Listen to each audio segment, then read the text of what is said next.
And I think that we also have to realize something else.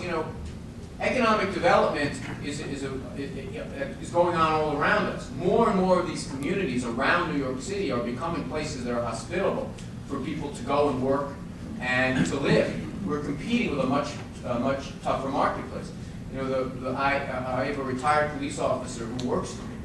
He lives down at the Jersey Shore. And I asked him, when you were a police officer, you must have lived close. He says, no, well, that's where I can afford to live. If you think about it, what he's doing is taking New York City dollars that he's paid, he's working, and then taking and spending them so far afield that we're not getting any benefit from it. So it benefits us to keep jobs here, not only in the larger frame because we want to have jobs here, but because the recycling effect of those dollars is very important. But I understand the challenge you face, because it's hard, because I get people asking me that question all the time. It's not uncommon for us to convert a warehouse into housing. It's getting more and more uncommon to convert a warehouse into office space.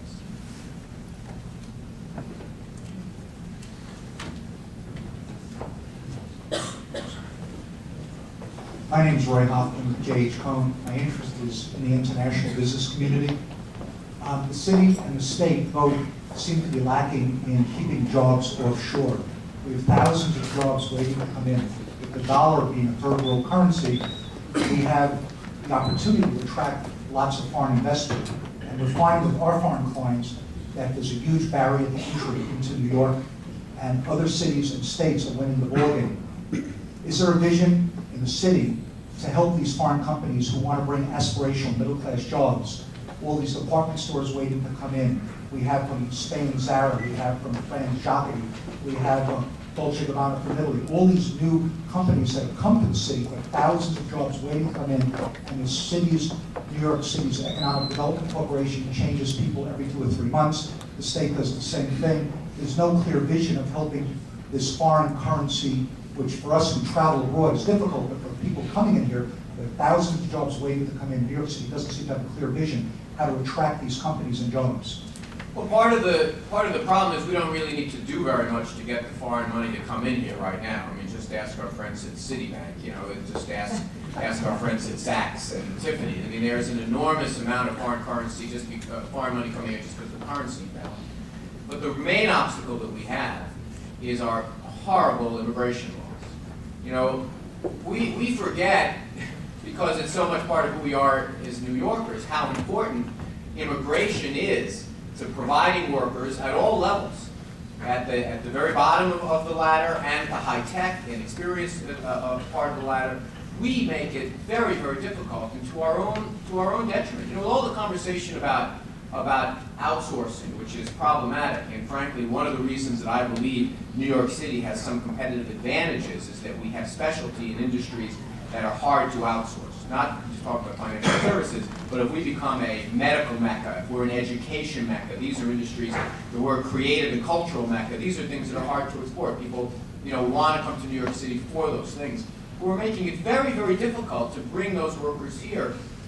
If we have a talented, top-notch Indian worker who we're prepared to pay $150,000, $160,000 a year to start at a computer firm, they're reaching the point that with the immigration aggravations being what they are and the difficulties coming into this country, they're saying, I can live very nicely on $60,000 in Hyderabad. The differences are not that great. My grandmother said, someone sneeze while you're making a point. It meant it was true. That was grandma.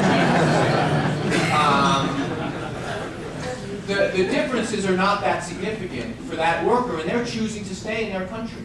And what we're doing, the single greatest economic development policy that we seem to have for India right now is our tight immigration laws. And I think we need to fix them. These fixes, despite the rhetoric of the political campaign, are not that hard. They're not that hard to do. I mean, we just have to swing the pendulum back to where it was on September 11th, realize the values that we're getting. We have the ability to tell someone who's coming here to be a contributor to our economy and someone who's coming here to commit terrorism. We can do it. We have an enormous underground economy that costs New York City an enormous amount because it's essentially gray and black market. But those are the things that we need to change. We want to make it that if someone makes a decision to be in London because of the regulatory scheme, okay, we should probably do something about the regulatory scheme and Sarbanes-Oxley and like.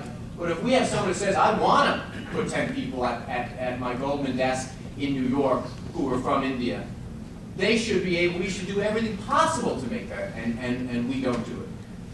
I should say though, and not to be dismissive of your preliminary point, the currency imbalance isn't going to last forever. We can't just be so sanguine, okay, real estate is great because the currency imbalance is what it is. Sooner or later it's going to stabilize. But I can tell you, you walk the streets of Manhattan and you see, well, there are a lot of downsides to having currency at 150 against the euro. There are some benefits that we're getting on the commercial side.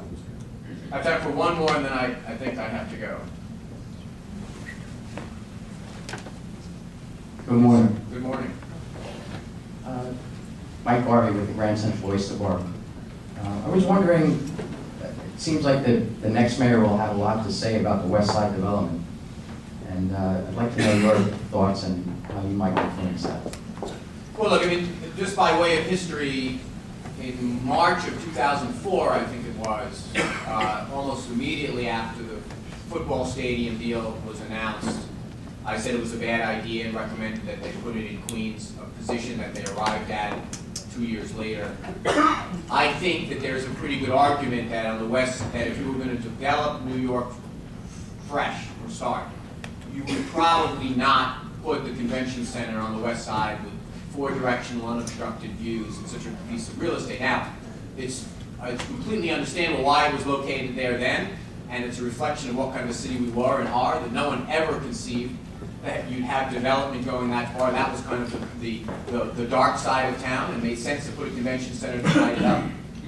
I think the announcement yesterday is the start of a process, despite the way it gets portrayed. That's really all it is. The gleaming architecture that's in the renderings is probably going to bear very little resemblance to what's actually going to be there, because there's an enormous amount of discussion has to go on about what you're going to do with the High Line, what you're going to do with the actual buildings there. But I think that it is very important that we don't think about the city we're in, we think about the city we want to be.